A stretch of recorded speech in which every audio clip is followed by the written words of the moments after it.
নমস্কার বন্ধুরা, মিঠাই আর লাড্ডুর পরিবারে আপনাদের সবাইকে স্বাগত জানাই। আমি মিঠাই আর লাড্ডুর মা ঝিমলি। চলুন আজকে ডেলি ব্লগটা শুরু করি। অনেক দিন পর আজকে একটা ডেলি ব্লগ করলাম। প্রথমেই সবাইকে জানাই সুপ্রভাত। কেমন আছেন সবাই? আশা করি খুব ভালো আছেন। সকালবেলা সবাইয়ের ডিউটি হচ্ছে, এই যে ঘুম থেকে উঠে বসে পড়েছে। আমি চা করতে যাব, তার আগে এদের চাই বিস্কুট, সেই জন্য সবাই রান্নাঘরের দিকে চেয়ে বসে আছে। এখন ঘড়িতে বাজে 8:30, মানে ঘড়িটা আমার 10 মিনিট ফাস্ট তো, তাই এখন 8:15-20 মতো। চলে এলাম রান্নাঘরে, এসে কাজের মেয়েটা বাসন ধুয়ে রেখে গেছে।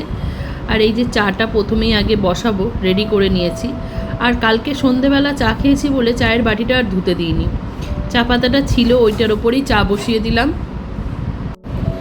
চাটা করে নেবো। আর আমরা একটু দুধ চা খেতে ভালোবাসি, তো আমি দুধ চা ছাড়া তো একদমই আমার চলবে না, তাই দুধ একটু ঢেলে নিয়ে এদিকে চা পাতায় জলটা বসিয়ে দিয়েছি। আর এদিকে একটু চিনি, একটু চা পাতা সব দিয়ে দিচ্ছি। ভাবলাম অনেক দিন ডেলি ব্লগ করা হয়নি, তাই একটু আপনাদের সাথে ডেলি ব্লগটা করি।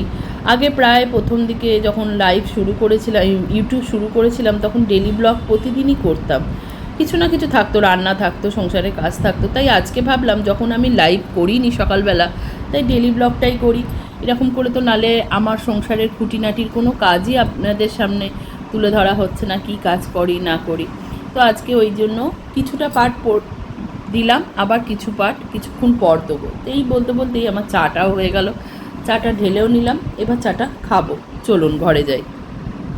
চা করে চা নিয়ে ঘরে চলে এসেছি, এবার চাটা খেয়ে নেবো, তারপর বিছনা গোছাবো। আজকে ঘর তোর একটু পরিষ্কার করব, কারণ প্রচণ্ড ধুলঝুলো হয়েছে। আপনারা দেখতে থাকুন, সঙ্গে থাকুন।